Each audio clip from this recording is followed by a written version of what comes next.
They called his proposal misguided. That was their first mistake. The second was thinking the flimsy violation notices they mailed to his house could bury a man who built things for a living. The community room smelled of stale coffee and quiet prejudice. It was a beige, soulless space, filled with the kind of people who believed rules were more important than reason. At the front, behind a folding table, sat Mr. Henderson, president of the Oak Creek Homeowners Association. He was a man in his 60s with a soft paunch, a pink polo shirt, and a smile that never quite reached his eyes. He held power here. Not the kind that built cities or inspired nations, but the small, petty kind that thrived in the fertile soil of bylaws and neighborhood covenants. Marcus Thorne stood before him. He was not a protester. He was an architect, a man who spoke the language of blueprints and load-bearing walls. His hands, broad and calloused from years of gripping drafting pencils and walking construction sites, rested on the cheap wooden lectern. In front of him was a folder, neatly organized. Inside were 3 bids from 3 different highly rated black-owned contracting firms to repair the cracked and buckled sidewalks that snaked through their subdivision. Each bid was nearly 30% cheaper than the one submitted by Henderson's guy, a white contractor with a new truck and a spotty record. "As you can see," Marcus said, his voice calm and even, a low baritone that commanded attention without needing to be raised. "These are not just competitive bids. They offer superior materials and a longer warranty. It's fiscally responsible. It's better for the community." He looked around the room. A few heads nodded. Most looked down, studying the scuffs on their shoes, suddenly fascinated by the texture of the carpet. They were good people, mostly. The kind who brought you cookies when you moved in and waved when you drove by. But they were also the kind who valued peace over justice, comfort over confrontation. Henderson cleared his throat, the sound amplified by the microphone. "Thank you, Mr. Thorne. A very passionate presentation." He picked up the folder with 2 fingers as if it were contaminated and placed it aside without opening it. "However, we have a process for these things. The board has already vetted a vendor we trust, one who understands the quality we expect at Oak Creek. Perhaps you're not familiar with how we handle these matters here." The insult was subtle, wrapped in the soft cotton of procedure, but it landed with the force of a shove. "You are not from here. You do not belong. You do not understand." Marcus felt the heat rise in his neck, but his expression remained a mask of placid control. He had lived in America for 38 years. He knew what that sentence meant. It was the same sentence that lived in the lingering gaze of a police officer, the locked door of a country club, the polite rejection from a bank. He simply nodded. "I see." He walked back to his seat beside his wife, Maya. She reached for his hand under the table, her fingers lacing through his. Her touch was an anchor in the silent, swirling storm of the room. The board voted. Unanimously. Henderson's guy got the contract. The cracks in the sidewalk would be patched with overpriced concrete and quiet complicity. As Marcus and Maya left the clubhouse, the streetlights cast long shadows that looked like fractures on the ground. He didn't know it then, but the war had just begun. The first violation notice was a skirmish, a warning shot. It arrived 3 days later. A crisp white envelope with the HOA logo. The citation was for leaving their garbage bins at the curb for more than 12 hours after pickup. A $25 fine. Marcus had been home with the flu.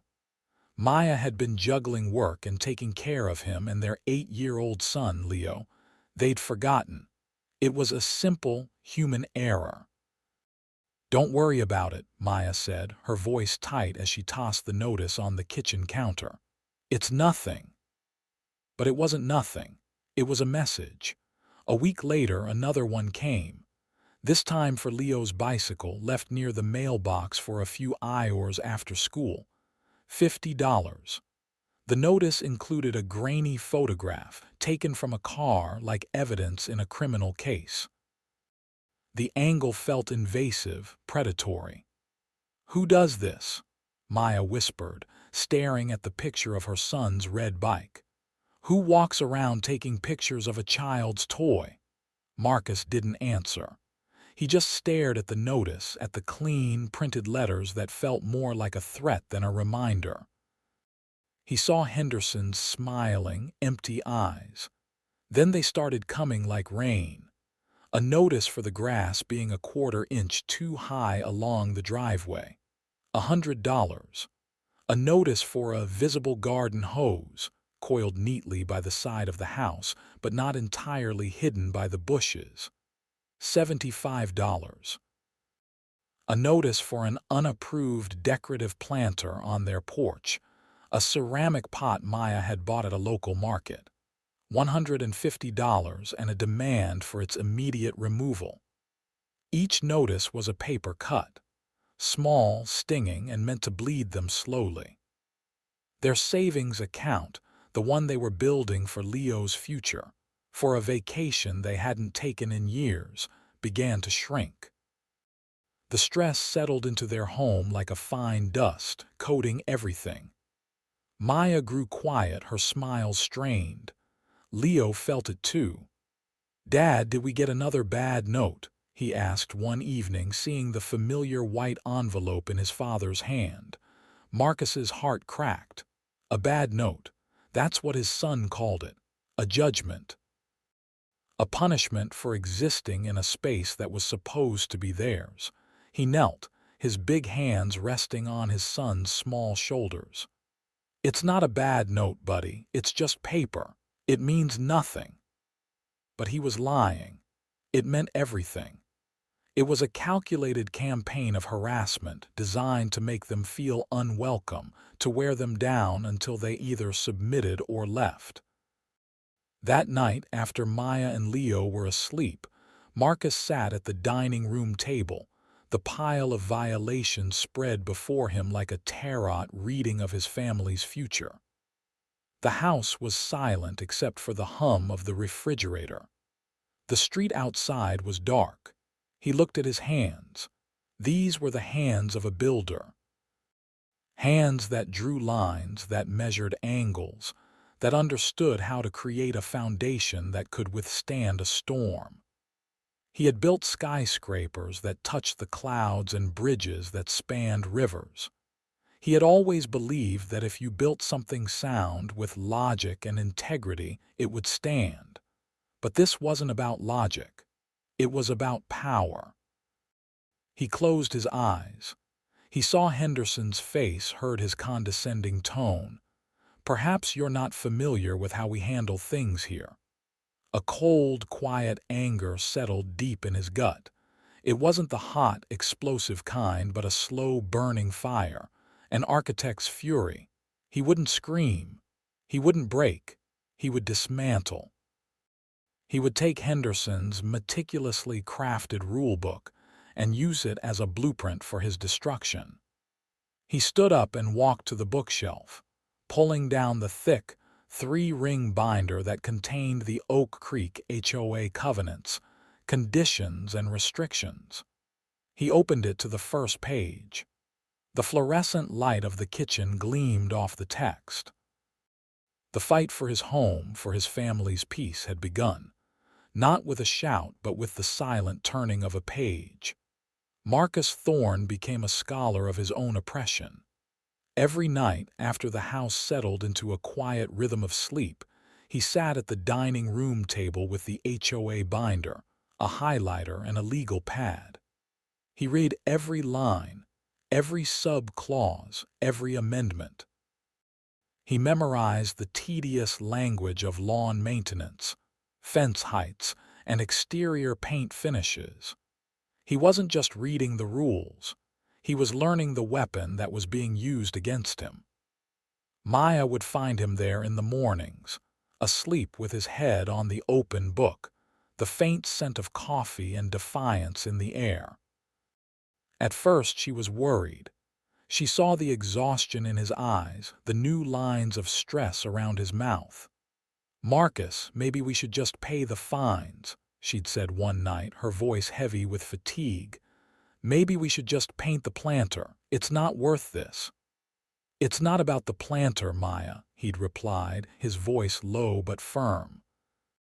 "It's about the reason they're citing it. If we give in on this, what's next? They're trying to tax us for breathing. I'm not paying that tax." His first small victory came a few weeks later. A certified letter arrived, summoning him to a hearing for one of their most absurd violations: improperly stored recreational equipment. Leo's basketball hoop. It was in their backyard, invisible from the street, but a neighbor's complaint, anonymous of course, had been filed. Marcus walked into the hearing, held in the same soulless community room, feeling the familiar weight of Henderson's condescending gaze. But this time, Marcus wasn't just a homeowner. He was an expert. Henderson began, reading the complaint in a monotone. The complaint states that a portable basketball hoop is being stored in the backyard, which is in violation of Article Roman 4, Section 3b, which prohibits. "Respectfully, Mr. Henderson," Marcus interrupted, his voice calm and precise. "Article Roman 4, Section 3b pertains to structures erected on common property or visible from the front elevation of the home. As my property backs onto a wooded preserve and is not visible from any street or common area, that article does not apply." Henderson blinked, momentarily thrown. Well, the spirit of the rule is to maintain neighborhood aesthetics. "The spirit of the rule isn't what's written in the bylaws," Marcus countered, opening his own copy of the binder to the tabbed page. "Furthermore, if you'll turn to Article VI, Section 8c, regarding nuisances, you'll note that for a backyard item to be considered a nuisance, it must be audible or visible from an adjacent neighbor's primary living space. I have a signed affidavit from my direct neighbor, Mr. Chen, stating he cannot see or hear the hoop from his home." He slid the signed paper across the table. A thick silence filled the room. The other board members looked from Marcus to Henderson, their expressions a mixture of surprise and discomfort. Henderson's face flushed a faint shade of pink. He had been so used to people cowering, apologizing, writing the check. He wasn't prepared for someone who had done their homework. "The fine is dismissed," Henderson muttered, his voice tight. It was a tiny win, $100 fine waived.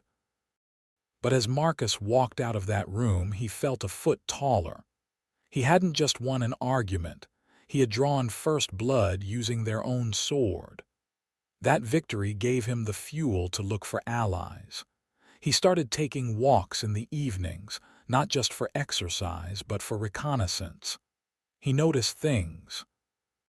The same white contractor trucks parked in front of the homes of board members, doing work that seemed to push the boundaries of the very rules they enforced. He saw Henderson's own fence, a wrought iron monstrosity that was at least a foot taller than the 6-foot limit specified in the bylaws. He took a picture, quietly.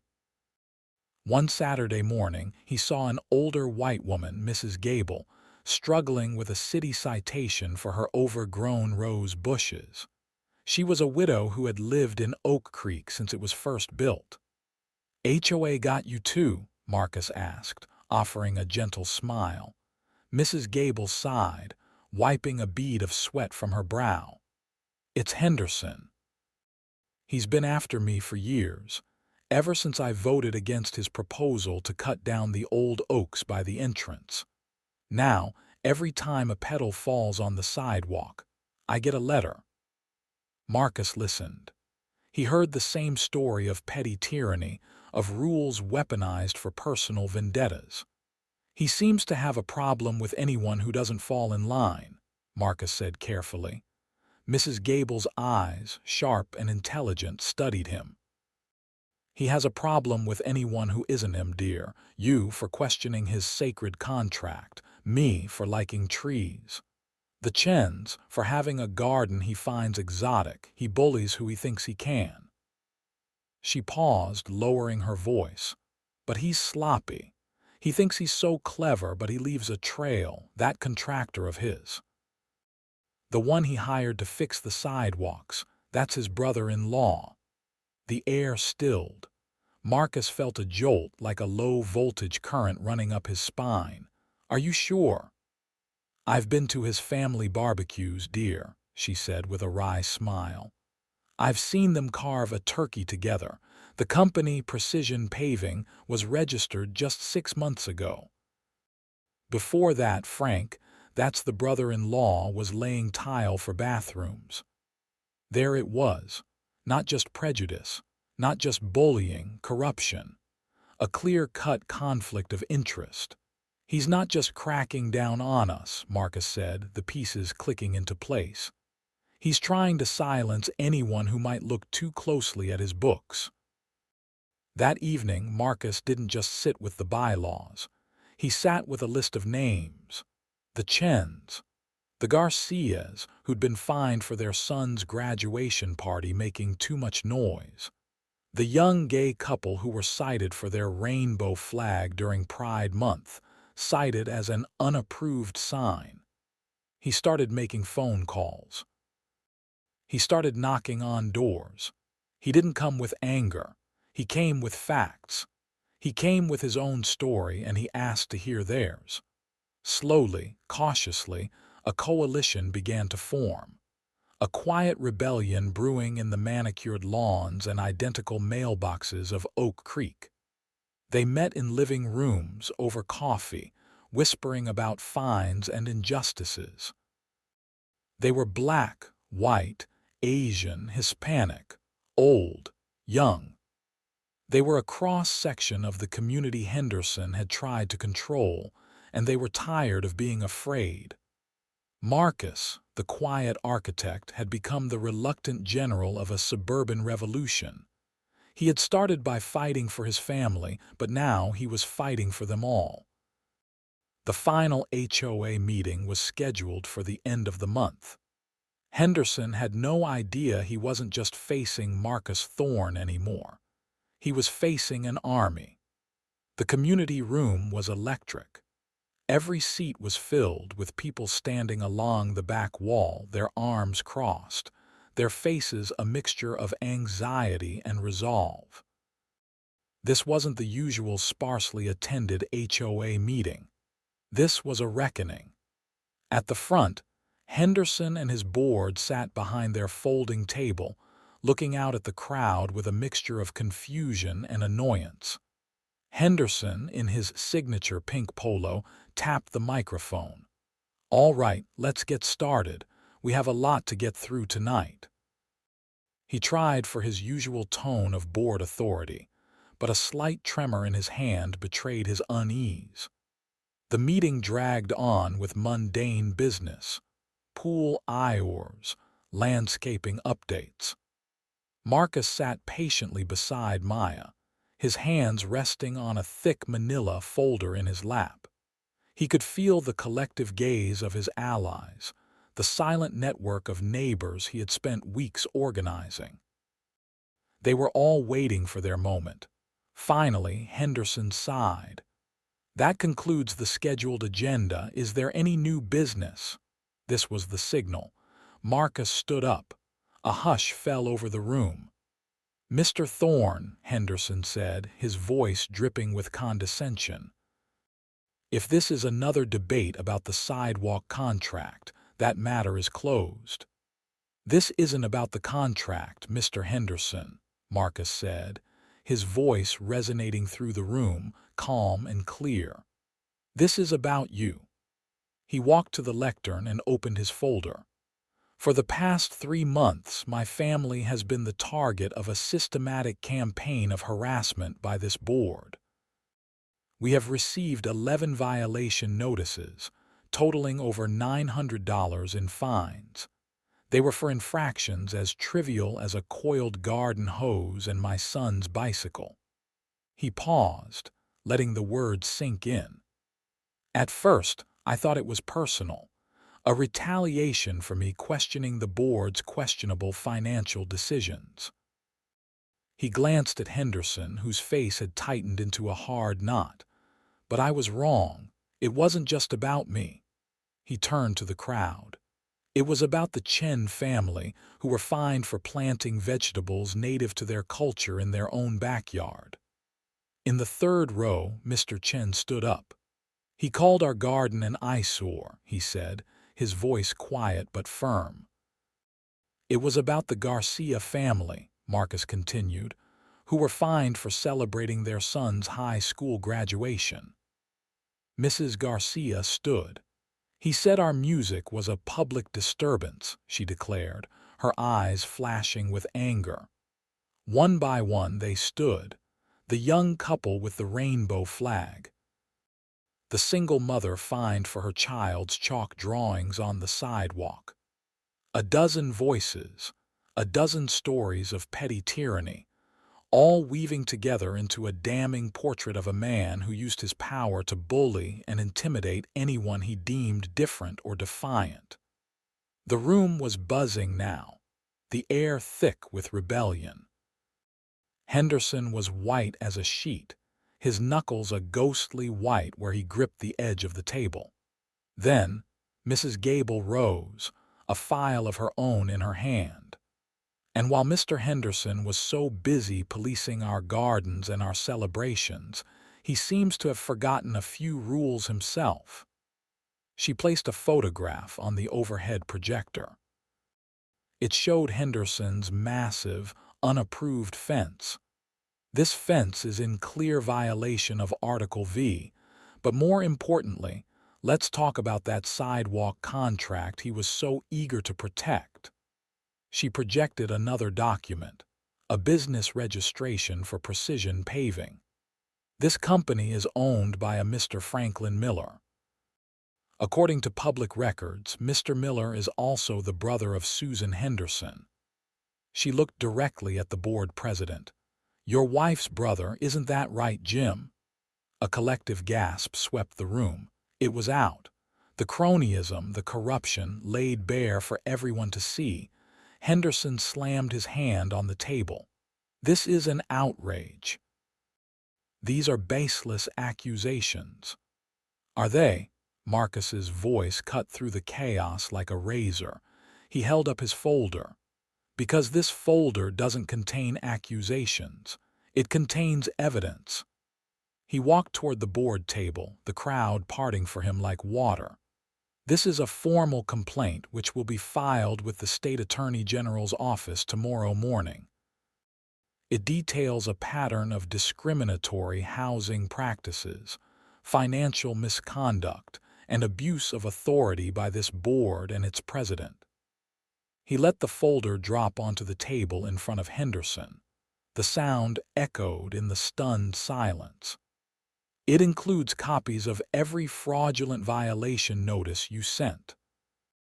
It includes a financial audit exposing the inflated bid from your brother-in-law's shell company. And it includes signed affidavits from 27 families in this neighborhood detailing your targeted harassment." He stood back, his gaze sweeping over the board. "The bylaws you love so much, Mr. Henderson, also give us a remedy. Article Roman 11, Section 2. A recall." He turned to the community. "I am making a motion to recall every member of this board effective immediately, all in favor." It started with one hand, then another, then a forest of them. The room was a sea of raised hands, a unified wave of defiance that was about to wash away the years of rot. Henderson stared, his mouth agape. The smug smirk was gone, replaced by the slack-jawed shock of a king who had just watched his castle crumble to dust. The power he had wielded with such arrogance had vanished, evaporated in the face of a community that had finally found its voice. He looked at Marcus, at the quiet architect who had refused to be broken, and for the first time he saw him not as a problem to be managed, but as the man who had just taken everything from him. The vote was a formality. He was already finished. The aftermath was quiet but profound. A new board was elected, a true reflection of the community it served. Marcus, Mrs. Gable, Mr. Chen, and 2 other residents who had stood up at the meeting. Their first order of business was to void the contract with Precision Paving. Their second was to hire one of the firms Marcus had originally proposed. The work on the sidewalks began a month later. The new crew was efficient, professional, and their work was impeccable. They didn't just patch the old cracks. They tore out the failing concrete and poured new, smooth foundations. One cool autumn afternoon, Marcus stood on his porch, a mug of coffee warming his hands. He watched Leo ride his red bicycle down the street, his wheels gliding effortlessly over the newly paved sidewalk. There were no bumps, no fractures, no obstacles in his way. The ride was smooth. Maya came out and stood beside him, wrapping an arm around his waist. She followed his gaze to their son, a small, joyful figure pedaling into the future. "You did it," she said softly, leaning her head on his shoulder. "You fixed it." Marcus watched Leo disappear around the bend, his laughter echoing in the quiet air. He thought of the cracked pavement that had started it all, a symbol of the brokenness he refused to accept. He had fought back not with brute force, but with precision, with evidence, with a community united by a shared sense of dignity. He hadn't just fixed a sidewalk. He had mended a promise.